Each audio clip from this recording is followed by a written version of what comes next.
poco antes de la alabanza porque por causa del tiempo, ¿no?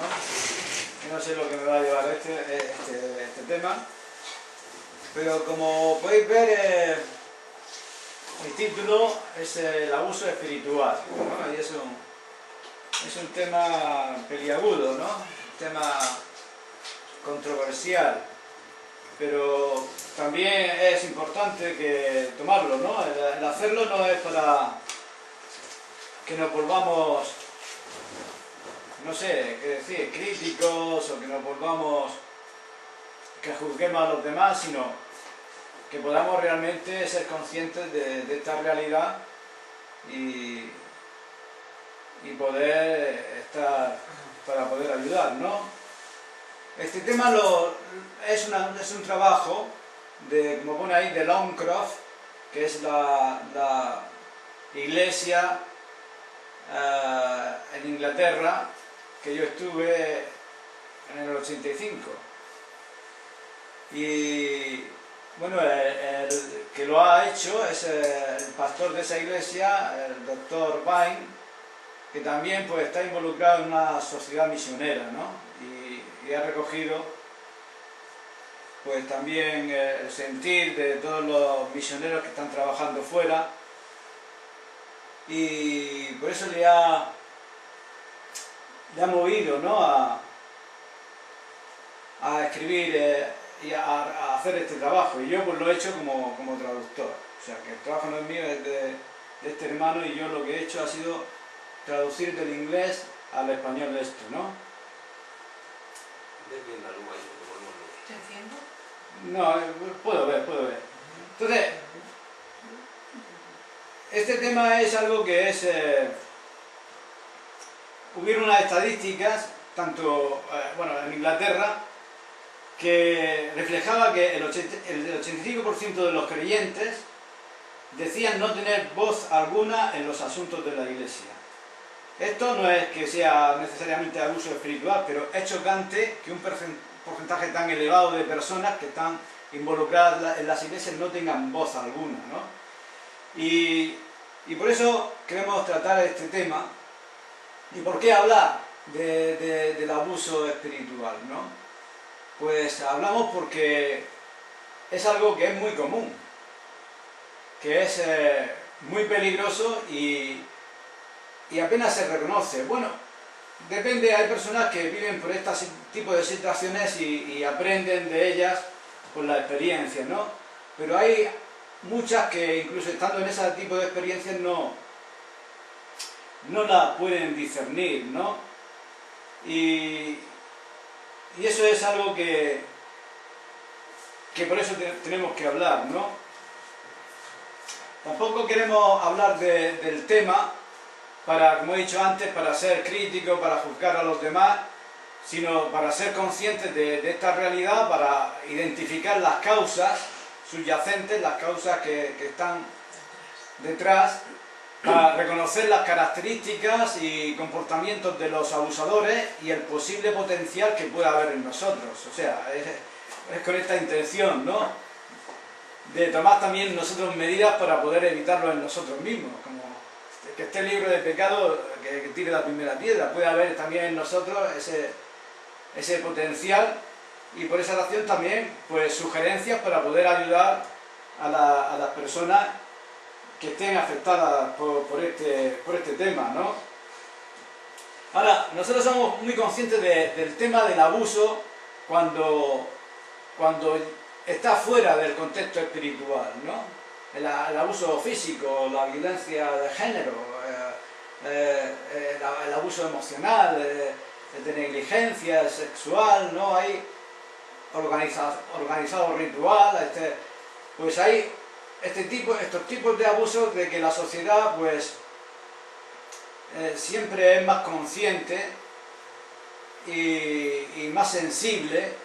El abuso doméstico y de autoridad que puede ocurrir dentro de las familias, pues todo esto, el abuso sexual, pues el abuso infantil, todas estas cosas son muy sensibles dentro del terreno secular, ¿no? Pero en cuanto al abuso espiritual, quizás no somos tan sensibles ni somos tan conscientes, pero también es algo tan común como los demás.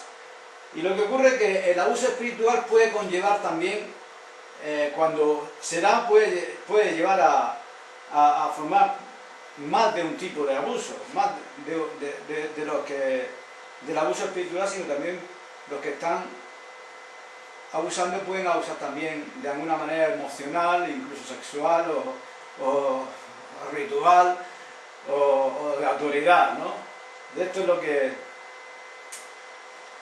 Bueno, hay muchas definiciones que se pueden definir lo que es el abuso espiritual, ¿no? Pero aquí tenemos una, ¿no?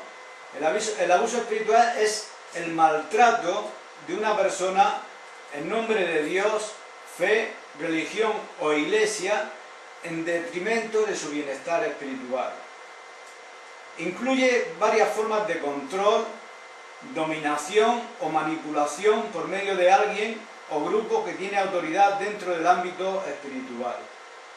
Al igual que otras formas de abuso, sea emocional, sexual, psicológico, físico, etc., el abuso espiritual es extremadamente perjudicial para nuestros espíritus. Y aquí tenemos el elemento clave en el segundo párrafo, en el párrafo del medio, ¿no? Que tiene que ver con la autoridad en la cual ha sido investido el abusador, ¿no? La clave es que recae principalmente sobre cuando uno se encuentra en posición de autoridad. Y por esa razón es muy grave y sin embargo es en gran medida una forma incomprendida de abuso, ya que abarca otras formas de abuso. Lo que lo hace diferente es el contexto donde el abuso ocurre. Y este tipo de abuso pues, realmente puede dañar seriamente la relación con Dios y distorsionar la forma en que lo percibimos a Dios. Dependiendo de la denominación también puede ser denominado como abuso clerical, pastoral, sacerdotal o abuso ministerial. Y como he dicho, como recae sobre la persona que está en autoridad, por lo tanto, cualquier pastor, clero, ministro, líder tiene el potencial, ya sea intencionalmente o sin querer, de abusar de alguien que venga a ellos por dirección, liderazgo, discipulado, etc. Mucho de este abuso ocurre involuntariamente, o sea que no es que las personas decidan bueno, yo voy a ir a abusar de una forma voluntaria. Muchas veces son las circunstancias, ¿no?, que se dan, ¿no? Voy a volver aquí a ver si puedo, porque a veces surge de la inexperiencia, surge de la ignorancia, y las personas quizás sufren de la falta de madurez, y las personas no lo hacen voluntariamente, lo hacen porque no son tan maduros, ni son personas tan formadas en la fe, y eso, pues hay muchos casos de iglesias porque ha venido un misionero, ha predicado, lo ha dejado y han hecho la obra de Dios como bien ha podido sin tener, y entonces en ese contexto se pueden dar de una manera involuntaria, pero es por falta de esos recursos, ¿no? Dice que la cuestión de fondo que da resultado de este tipo de abuso es la desviación del poder o de la autoridad.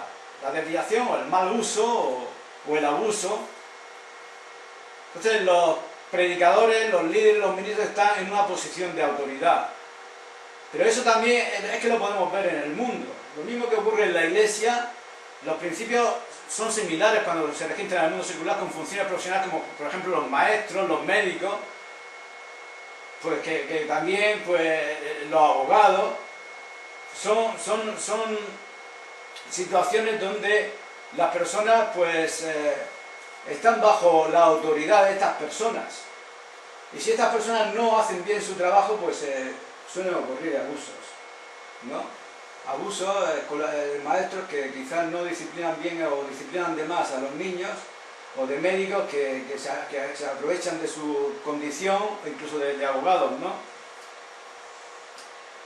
Y esto es lo mismo cuando se trata de líderes espirituales, en la posición de autoridad es lo que cuenta, ¿no? Entonces, también el abuso se produce incluso si el afectado es un participante del puesto. O sea, es decir, que aunque una persona pueda estar dispuesta a hacer cosas, pero si se le manipula, si se le engaña, si tal, esa persona es, de alguna manera, está siendo abusada, ¿no? Como también el abuso sexual también se considera que se ha producido también habiendo relaciones sexuales explícitas o no, por ejemplo, con inapropiados tocamientos o inadecuados comentarios puede constituir un acoso sexual, ¿no? Abuso espiritual. A veces el abuso surge de una posición doctrinal. A veces se debe a las legítimas necesidades personales de un líder que está siendo cumplido por medios ilegítimos. Tales sistemas se describen a veces como legalistas, controladores de la mente, adictos, religiosos y autoritarios, ¿no? A veces pues es eso, ¿no? De que ocurren estas cosas, ¿no? Que se impone quizá una doctrina de todo el mundo, que eso algunas personas lo hemos vivido aquí, ¿no? Ha venido una doctrina de por ahí, un viento de doctrina de por ahí de Estados Unidos o de Argentina o donde sea, y ya todo el mundo tiene que entrar por esa doctrina, porque si no, de alguna manera eres discriminado, si no, no eres aceptado, y entonces puede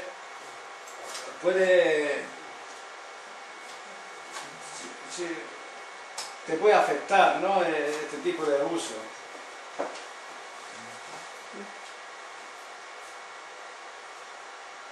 ¿Quiénes pueden ser los abusados? Pues los abusados pues realmente pues son aquellos que, si son generalmente los líderes los que suelen cometer este tipo de abuso, pues los que están bajo el cuidado de ellos, ¿no? Y se da la controversia de que son aquellos a quienes servimos. Puesto de servirles lo que estamos es abusando de ellos.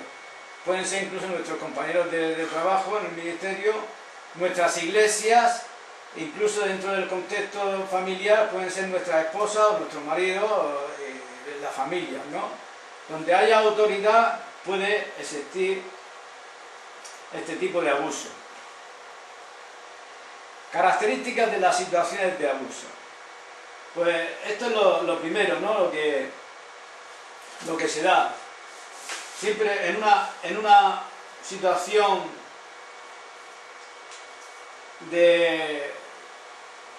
donde se produce el abuso es porque siempre existe ese tipo de autoridad fuerte, ¿no? De jerarquía, de cadena de mando, donde se exige una sumisión y una obediencia incondicional, ¿no? Y entonces pues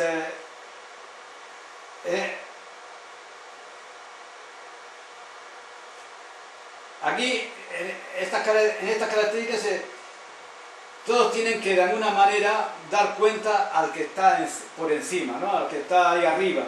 Y el que está ahí arriba requiere una obediencia y una sumisión de los que están sometidos a ellos. Y por eso se les dice que eso es necesario para que haya cobertura, ¿no?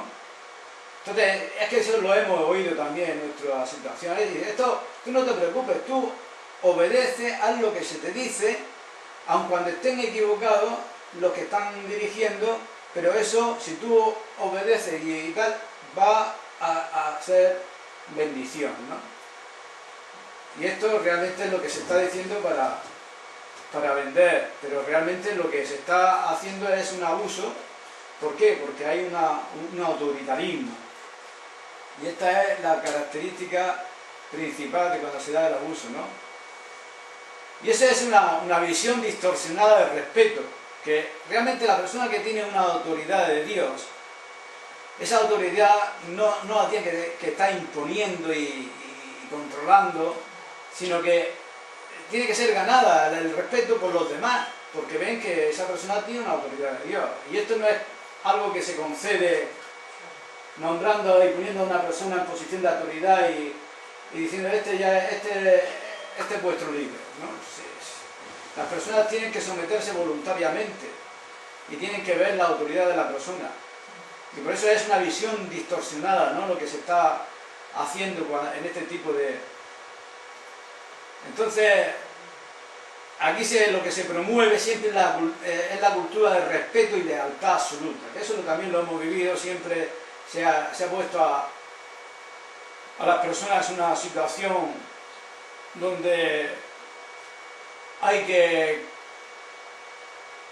que mostrar esa lealtad absoluta y ese respeto total, ¿no? Y no se puede hablar nada ni decir nada, ¿no? Y entonces, cuando existe este tipo de autoritarismo, las posiciones de poder se dan como recompensa a los que le dan obediencia total. Es decir, que tú estás en la iglesia y no importa si Dios te llama o te deja de llamar, si tú realmente eres obediente al líder que es autoritario, pues ese líder que es autoritario te va a recompensar y te va a dar posición de autoridad.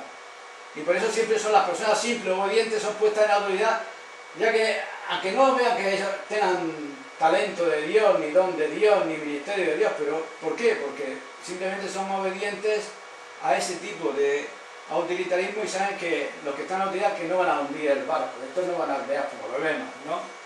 Estos no van a pensar por sí mismos, estos van a hacer siempre y condicionalmente lo que se les diga.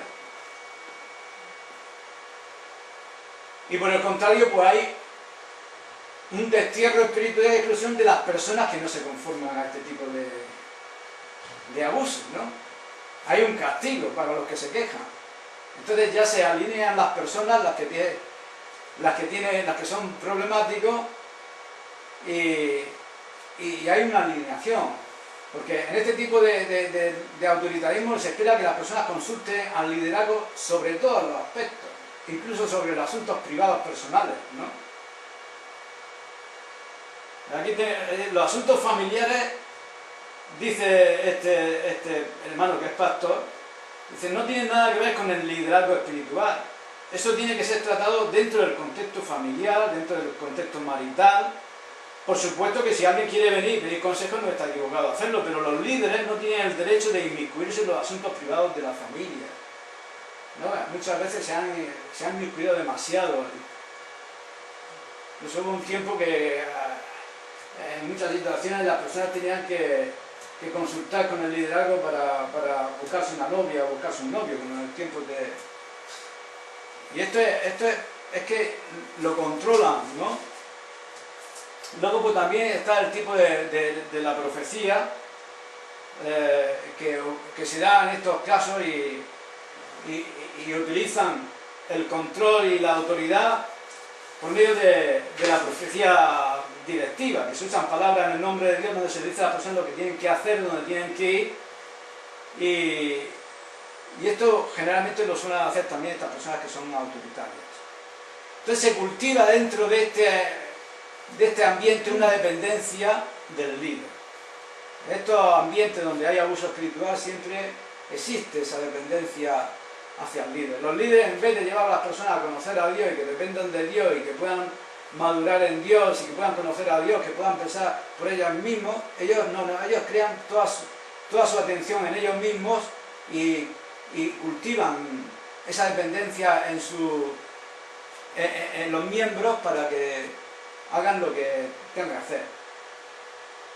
También exigen sacrificio a los seguidores, pero viven en posición de privilegio ellos mismos. Esto es lo que se está dando pues, con el ministerio, con el Evangelio de la Prosperidad, con los televangelistas, todos estos que ellos viven a cuerpo de rey, viven en la abundancia, se jactan incluso de que pueden hacer viajes y que pueden tener casas y coches, pero se les exige a los pobres miembros, que no todos están en esa misma situación, que den sacrificialmente, ¿no?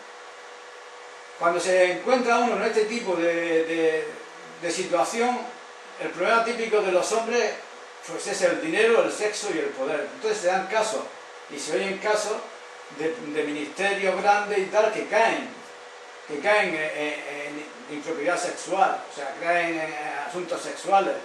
¿Por qué? Porque eso es lo que te lleva a cuando te encuentras en la cima, cuando tienes toda la autoridad, pues te te da el sentido de que puedes hacer lo que te dé la gana, ¿no? Y por eso muchos líderes caen. Y este tipo de liderazgo, pues, como dice, se niega a informar de la actividad criminal a la policía o a las autoridades. Puede haber cosas dentro de la iglesia que, bueno, que Dios perdona y Dios restaura, pero hay cosas que también si se están cometiendo delitos, también hay que informar a la autoridad. Entonces, esto no tiene nada que ver con el secreto de confesión. Una persona que te pueda confesar de algo, pero si tú te estás viendo que una persona está delinquiendo, pues realmente Dios te puede perdonar si se arrepiente, pero eso tiene que ser. Y en este tipo de... pues no se ve eso para nada.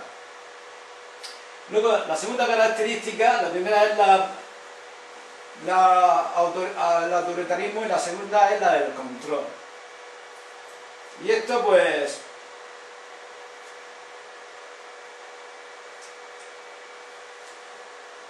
es la cultura del miedo, de la vergüenza, de la manipulación. Y esto se puede... es que a mí, cuando yo estaba leyendo este estudio, yo me venía a la mente mi propia experiencia, ¿no? Y en mi propia experiencia yo he tenido situaciones donde yo me he dado por aludido desde el púlpito, y eso no solo yo, sino cualquier persona que de alguna manera tenga una relación un poco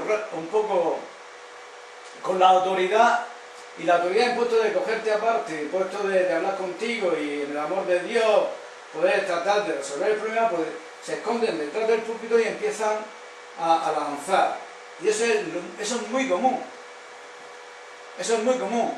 Por eso dice arrebatos inapropiados de ira hacia la congregación. Luego, niegan el discernimiento propio de una persona acerca de lo que Dios está diciendo. O sea que anulan el que tú realmente tienes una relación con Dios, tú te estás dando cuenta que está ocurriendo algo y esas personas no son capaces de reconocer su error y de reconocer que la persona en cuestión tiene razón. Y esto también se da, ¿no? Y por eso se habla en términos inadecuados hacia las personas desde el púlpito y se etiquetan y se exageran acciones que no específicas como pecados, ¿no? Y dice por eso que se le grita desde el púlpito y se le amenaza incluso en privado a otros, ¿no? Luego también la información confidencial compartida como un chisme, ¿no? Dentro de la iglesia pues ocurren cosas, hay personas que realmente pues no somos perfectos y cometemos errores, y esos errores quizás los líderes lo saben y en puesto de como es una información confidencial, pues la sueltan. ¿Para qué? Para desprestigiar,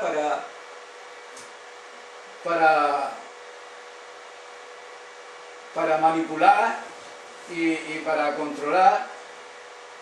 Y entonces también pues existe la presión para asistir a cada servicio. Hay iglesias donde continuamente, venga, hay que venir, todo eso claro afecta al tiempo que tú dedicas a la familia o a las relaciones de amistad o cualquier otra cosa. Entonces eso es que te hace que entre dentro de la visión particular de esa persona que continuamente te quiere estar ahí abarcando todo tu tiempo. En este tipo de situación pues se minimizan los dones y ministerios de las otras personas y si tú realmente no aceptas este tipo de sistema y sales del sistema, pues hay tus propios amigos y tus propios hermanos son instruidos a evitarte. Y si no, ellos mismos pueden ser expulsados, ¿no? Esto quizás en nuestra situación hemos vivido algo de esto, pero lo triste es que se está dando, como he dicho antes, en Inglaterra, en esas estadísticas que se han visto, y luego tengo un libro que también que se ha puesto en internet del abuso espiritual, donde se está dando en Estados Unidos en muchísimas iglesias. O sea, que no es que es una situación particular, sino que es una situación muy generalizada. En España porque no hay estadísticas, si no también. Entonces, aquí siempre está la retroalimentación del comportamiento. Hay recompensas para los sumisos y hay castigos para los que de alguna manera no se conforman. Luego la tercera característica es que hay una conciencia de imagen, ¿no?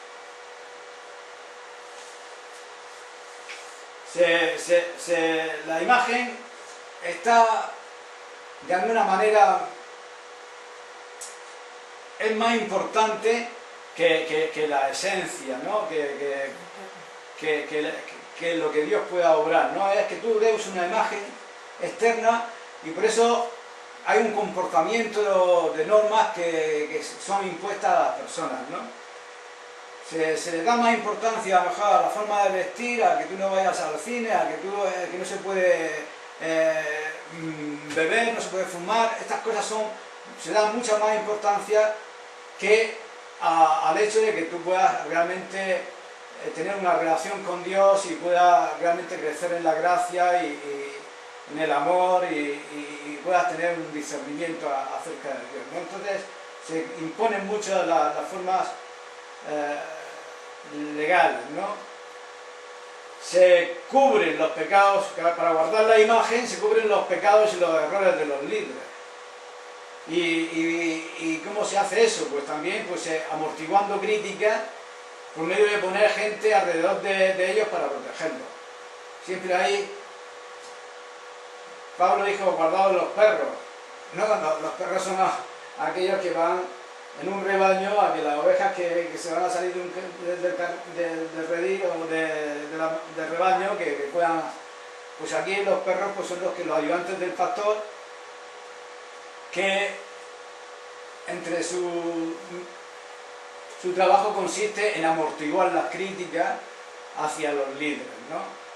Y en muchas situaciones se declaran la guerra en una cruzada contra los problemas morales, pero que en muchas situaciones es cuando se están dando problemas entre ellos y esto hace que puedan cubrir los problemas de los líderes. Pero en este caso la actividad externa siempre es más importante que la auténtica espiritualidad, ¿no? Por eso es una característica del abuso espiritual, es la conciencia, son muy conscientes de la imagen. El hacer muchas cosas, ¿no? Y una cultura caracterizada por la paranoia, del secretismo, y aquí el aspecto de este tipo de personalidad de estos líderes siempre es el orgullo y la arrogancia. Líderes que no admiten sus errores pero que mantienen en temor a otros que los cometen. Mantienen también a todos ocupados para controlar su tiempo y no da espacio para la reflexión. Pero sí reducen al mínimo la gravedad del pecado en sí mismo, ¿no? Y esto es algo que tiene que ver con la imagen, que tiene que ver con el abuso espiritual en este aspecto. Luego hemos visto que el autoritarismo, el control, la conciencia de imagen, y ahora más o menos que también hemos hablado de esto, pero es la suprimir crítica. Por eso al liderazgo hay situaciones e iglesias que no se puede hablar nada, absolutamente censurar, ni comentar, ni hacer nada, ningún cuestionamiento acerca de la autoridad, acerca del liderazgo permitido. Entonces suprimen las críticas y entonces en situaciones donde existen los problemas y se dan problemas, pues las personas que disienten son convertidas en el problema, no la cuestión que defienden. Ya, la cuestión no, vamos a tratar a las personas que disienten, que ya se les llama rebeldes, se les llama.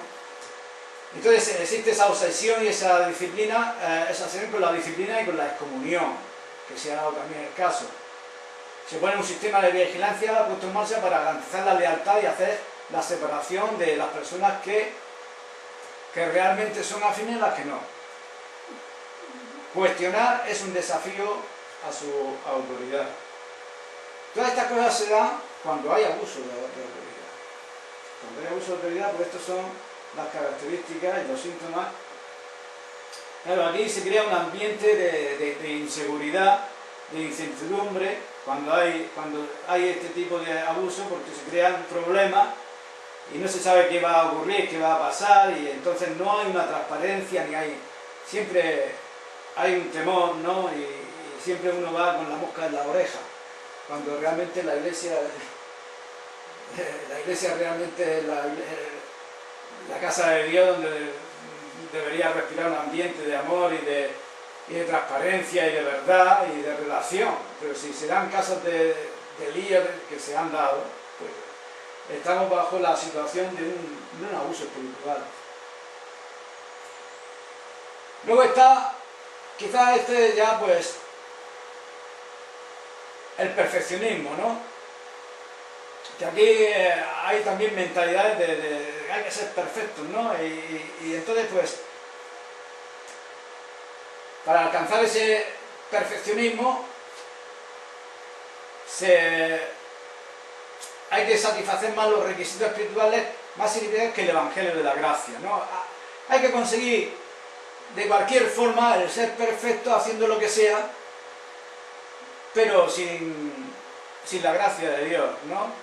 Y entonces eso, pues, ¿qué conduce? Conduce, si uno tiene éxito en eso, pues claro, como ha sido el hombre el que lo ha hecho, pues el hombre lo que tiende es a reconocer su mérito, y eso lo que le hace es que lo conduce a la soberbia y a la arrogancia. Cuando hay éxito, pues eso lo hacen personas soberbias y arrogantes. ¿Por qué? Porque lo han hecho ellos, sin la gracia de Dios. Y claro, y por el contrario, cuando una persona fracasa, pues eso lo lleva a la desesperación y al naufragio espiritual y a quemarse espiritualmente. Y aquí pues sigue diciendo que en este tipo de perfeccionismo, para cuidar la imagen, pues no hay ninguna doctrina de reconocimiento del pecado en el creyente, o al menos en el líder, ¿no? Para conseguir ese perfeccionismo. Luego hay otra característica que es hay un desequilibrio en la verdad en situaciones de abuso espiritual. Hay personas que ya pues son reclamos absolutos de la verdad. Que esto los lleva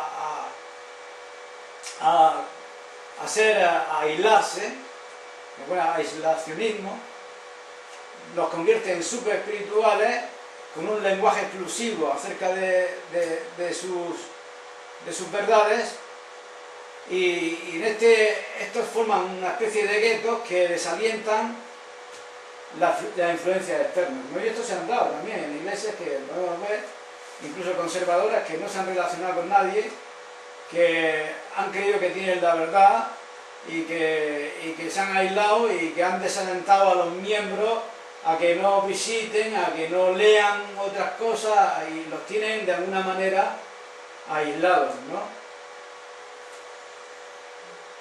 ¿Y eso por qué? Porque hay un desequilibrio en la verdad. Entonces hay una tendencia en este tipo de iglesia a la interpretación bíblica minoritaria. No es que la mayoría no tenga siempre la razón, o tenga siempre la razón, pero es que algunas veces se da mucho énfasis en algunas cosas que quizás no sean lo más importante, y se los ponen como cosas fundamentales, ¿no? Que no unen, ¿no? Entonces, pero sí, para ciertas iglesias, si tú no entras dentro de ese énfasis minoritario, peculiar de esa congregación, que a lo mejor que tiene que ver con la escatología o con la profecía o con lo que sea, pues aunque no sea fundamental, tú ya no puedes entrar. O sea, tú eres de alguna manera rechazado, ¿no? Y esa doctrina pues, ha sido establecido por el liderazgo, y a veces pues, manipulando la escritura, porque muchas veces pues, se ven pegas dentro de lo que mantiene, pero no admite, tienen que manipular las escrituras para justificar sus interpretaciones, y no admiten ningún comentario, ni ninguna censura, ni ninguna discrepancia. ¿Cuáles son los efectos del abuso espiritual? Pues cuando hay un abuso espiritual, pues lo que se hace es que daña la confianza de las personas que tienen hacia el liderazgo y hacia Dios, ¿no?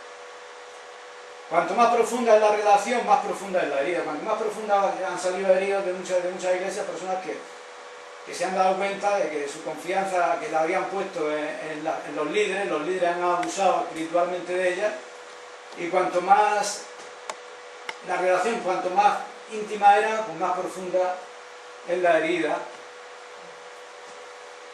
Y además nace un temor insano y una desilusión con las autoridades espirituales. La persona abusada espiritualmente puede tener dificultades para confiar en Dios. Quizás las personas que son espiritualmente maduras, pues le afecta menos, pero las personas que no lo son tanto, que son nuevas, y luego se descubre que en una situación se ha dado abuso espiritual, esas personas salen como estas, salen heridas, salen muy dañadas, ¿no? ¿Cuáles son los efectos del abuso espiritual? Pues hay paralelos sorprendentes con las víctimas de incesto. O sea, que la persona que ha sido abusada sexualmente tiene esa incapacidad para relacionarse con la persona que le ha hecho esos daños, ¿no? Entonces, eso es lo que existe también, un paralelo con, si un líder ha abusado de mí espiritualmente, pues luego me va a costar mucho trabajo relacionarme con él. Los psicólogos también han descubierto paralelismos con los que regresan de una zona de guerra con el trastorno del estrés postraumático. O sea que produce un daño, y siempre, ya digo, pues las personas cuanto más jóvenes en el Señor son, cuanto más nuevas, cuanto menos capacidad de discernimiento propio y de madurez y de confianza en Dios tienen, más les afecta este tipo de abuso. Y por esa razón, ¿cuáles son los efectos del abuso espiritual? Pues personas entran en depresión, en ansiedad, incluso algunas personas se han suicidado, el trastorno por estrés postraumático, y hay personas pues, que se llenan de ira, ¿no? Se empiezan a enojarse por esa situación, se vuelven muy críticos, muy cínicos hacia lo que es espiritual, que hay personas que han sido dañadas y realmente pues hay que tratarla, ¿no? Porque si no se trata, pues puede generar en esa amargura y en ese cinismo hacia todo lo que es espiritual, porque algunas personas pues no quieren saber nada de lo que es espiritual, incluso muchas personas dejan la iglesia y no quieren saber nada acerca de Dios. O sea, personas que han sido dañadas por causa de este tipo. Y ya os digo, no es que sea esto, porque eso lo podemos analizar dentro de nuestro entorno, pero eso a nivel general, ¿no? Que se da en tantas situaciones donde tantas personas pueden ser. ¿Por qué hay abusadores espirituales? Bueno, pues el abuso espiritual es muy común en la iglesia, principalmente conservadora, fundamentalista en su forma de interpretar la Biblia. En este tipo de iglesias lo que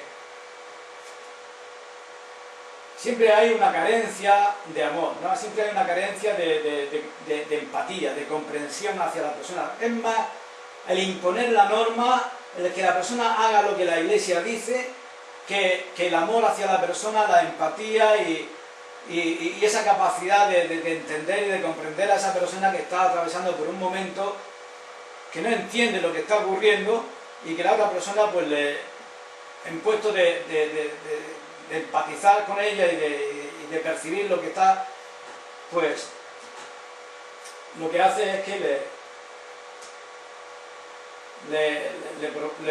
presiona para que se someta y para que obedezca y para que tal. Entonces, dentro de la fundamentalista se da este tipo de abuso. El ministerio auténtico, como sabemos, está en el servir a las personas de una manera amorosa, y por eso la empatía es esencial. ¿Por qué hay abusadoras espirituales? Bueno, pues hay aquí algunas características de personalidad que pueden alcanzar la autoridad y el ministerio, y estas características pues son peligrosas para estas personas. porque luego realmente abusarán cuando alcancen esa situación de poder. Por ejemplo, el narcisismo. Personas que son narcisistas, pues todo gira alrededor de ellas. Ellas no son incapaces de ver que haya personas que puedan disentir de lo que ellas piensan. Tienen que pensar igual las personas como ellos piensan, incluso Dios tiene que pensar como ellos piensan, ¿no? ¿Por qué? Porque son personas que están centradas en sí mismas, ¿no? Sabemos que el narciso fue... Narcisismo sale de Narciso, que fue este hombre que fue y vio su imagen reflejada en el río y se quedó enamorado de su propia imagen, ¿no? Y hay personas que están enamoradas de sí mismos dentro de lo que es el ministerio, y eso realmente es un peligro, porque no son incapaces de entender y de comprender y de empatizar con los demás. Y para ella, este tipo de personas, todo es blanco o negro. Aquí no hay área grises. Y no es posible la aceptación de una visión alternativa. Porque luego está el otro tipo de personas, que son personas que alcanzan la posición de autoridad, pero son personas que no han llegado con la madurez necesaria, son personas que no han sido tratadas por Dios, no se conocen ellas mismas siquiera, y tienen miedo de conocerse incluso a ellas mismas, y tienen un mecanismo de defensa, ¿no?, hacia todo, ¿no? Incluso hacia el dolor, pero también esto les crea unas dificultades en las relaciones, ¿no?, inseguridad en sí mismo. Entonces, si hay esa mezcla de narcisismo y de personas así, de disociación, pues, y llegan al ministerio, pues son una gente que lo hace ser peligrosa y proclive al abuso espiritual. ¿Por qué hay abusadores espirituales? Porque hay un entendimiento equivocado de lo que es el liderazgo. El liderazgo bíblico es un liderazgo de servicio. El liderazgo es un ministerio de consejería, no es de arriba hacia abajo, sino como un paseo o viaje compartido, ¿no? Y esto es lo que realmente... Luego hay algunos textos que yo he traído, ¿no?, pero que es el ejemplo de Jesús y los consejos de Jesús acerca incluso del apóstol. Luego lo vamos a ver esos textos, pero que el liderazgo no es que uno esté arriba y el otro que esté abajo. El liderazgo es que todos estamos caminando juntos, y uno tiene un don y lo ministra, el otro tiene un don y lo ministra, y estamos en ese caminar juntos. Y eso, quizás, como no se ha entendido así como liderazgo, sino como el liderazgo siempre se ha entendido que uno tiene que estar ahí arriba del todo y tiene otro abajo, pues entonces, por eso se da el caso de que personas abusen espiritualmente. Luego, ¿por qué hay abusadores espirituales? Porque hay muchos ministros que han sido hechos exentos de rendir cuentas por sus congregaciones. Y aquí todos somos culpables, ¿no? ¿Por qué? Porque es que a la congregación pues le gusta eso, e incluso hay congregaciones que tienen la tendencia de poner a sus ministros en un pedestal, ¿no? Entonces son ellos, lo han puesto al ministro ahí en ese pedestal, y entonces pues ese ministro pues no da cuentas, y la gente confía plenamente en ese ministro, y ese ministro si cae, que todos podemos caer, pues realmente hace un desastre en la iglesia. Por eso dice que aquí tenemos toda igualdad de culpabilidad. Y estos líderes pues realmente pues gobiernan en solitario, o son aislados, o son líderes jóvenes, o son líderes inexpertos, y no tienen ninguna estructura de rendición de cuentas a nadie. En este tipo de liderazgo siempre repercutirá en un abuso espiritual. ¿Cómo se les puede ayudar? Bueno, pues hay que tener una comprensión y un reconocimiento de cuando está ocurriendo un abuso espiritual. Eso es fundamental. Para muchas personas esto les puede ser difícil después incluso de estar en la iglesia, como he dicho, gente joven en el Señor que no tiene criterio propio y han estado ahí siendo culpados y avergonzados por el liderazgo. Y hay que reconocer que existe la posibilidad de colusión, de salir fuera, de salir de la iglesia. Yo es que lo he traducido del inglés, pero es de abandonar la iglesia, de dejar la iglesia. También esto ayuda a saber y reconocer de que uno no es el único el que está sufriendo ese tipo de abuso espiritual. Eso ayuda muchísimo. Y luego aprender de la naturaleza de Dios, de la gracia y el amor de Dios y el perdón de Dios. También intercambiar experiencias es necesario y liberador en sí mismo. También no guardar rencor hacia los abusadores. También hay que perdonar a los que han cometido ese tipo de abuso y aprender a ayudar a otros que sufren de una manera similar es una llave positiva para ir adelante.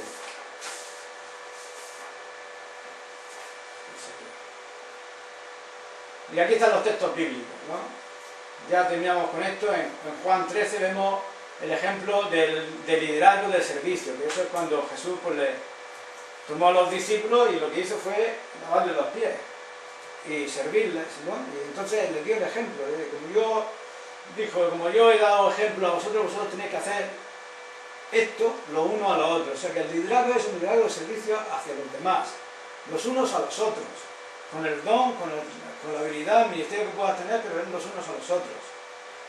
En Marcos 10:42, pues ahí es cuando Cristo, como el líder y siervo, dijo que sabéis que las personas en el mundo secular sí hacen así, pero entre vosotros no será así. El que quiera ser el mayor tendrá que ser el más siervo de todos. Y eso es lo que Jesús hizo, ¿no?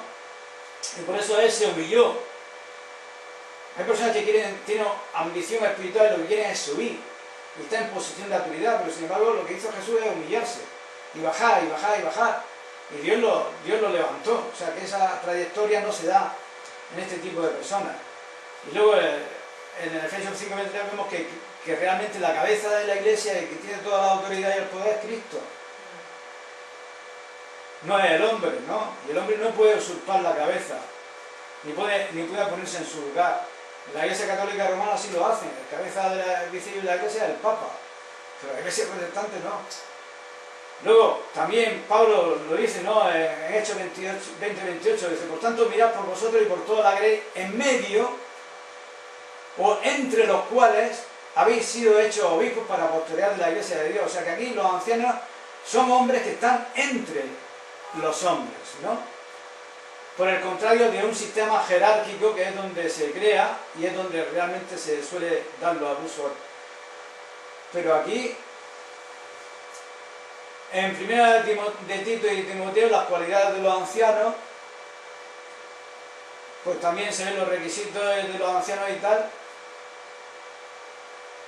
Y un texto de Jeremías, que esto lo he traducido literalmente del inglés, quizás en el original no lo pongo así, pero ya en Jeremías 5:30, puesto 0:5, pero iba a 5:30, los sacerdotes gobernaban por su propio poder y mi pueblo así lo quiso. Y es que eso es lo que antes hemos hablado, de poner a personas en el pedestal, ¿no? Es que a la gente queremos un rey, dijeron que nos saque a la guerra y nos lleve y le damos toda la autoridad y todo el poder. Eso es lo que ha hecho la iglesia con los líderes, lo han puesto en un pedestal.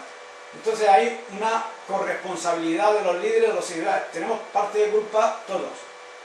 Los sacerdotes, hay un texto que decía, hacían lo que bien les parecía. Y yo anoche estaba leyendo todas las traducciones, ahora no me vienen a la cabeza, pero que en paralelo de este texto, y yo me reía, porque es que unos decían, hacían lo que les daba la gana, y el pueblo pues no le importaba. Por eso, en Hechos 17:11, pues de alguna manera las personas que recibían la palabra de Dios y iban a la Escritura para ver si realmente esto era así o no era así, en puesto de ser censurado por la autoridad del apóstol, lo que recibían era un elogio por parte del apóstol, porque eso era lo que hay que hacer. Un verdadero siervo de Dios te dirá, oye, mira la Escritura si lo que yo te estoy diciendo es así o no es así, porque hoy en día no se puede uno fiar mucho de mucha gente. Por eso los de Berea, dentro de la iglesia primitiva, fueron elogiados por realmente ir a la Escritura para ver si lo que estaba aconteciendo estaba reflejado en ella o era la interpretación privada de algún líder. Por eso Proverbios 11:14 dice que en la multitud de consejeros hay sabiduría. Y 2 Corintios 1:24, los apóstoles, no es que tengamos dominio sobre vuestra fe, ¿no? Y también 2 Corintios, no adulterando la palabra de Dios por engaño, ¿no? Y el abusador bíblico por excelencia, que es el que realmente pues ha pervertido, manipulado y engañado a todo este tipo de personas, pues es el Satanás. Padre de la mentira, engañador, adversario, se aprovecha del terreno que se le ha dado en este campo y ha usurpado, ¿no? Y por eso en 2 Corintios 12:14 el mismo Satanás se puede transformar como un ángel de luz y sus ministros en ministros de justicia e incluso en falsos apóstoles, ¿no? Pues han dado falsos hermanos legalistas. Y ahí por último ya tenemos algunos ejemplos de abusadores espirituales, manipuladores, como fue Absalón y como fue Saúl. Y con esto ya son las 9:05 y termino con este tema controversial, ¿no? Pues nada, esto era todo.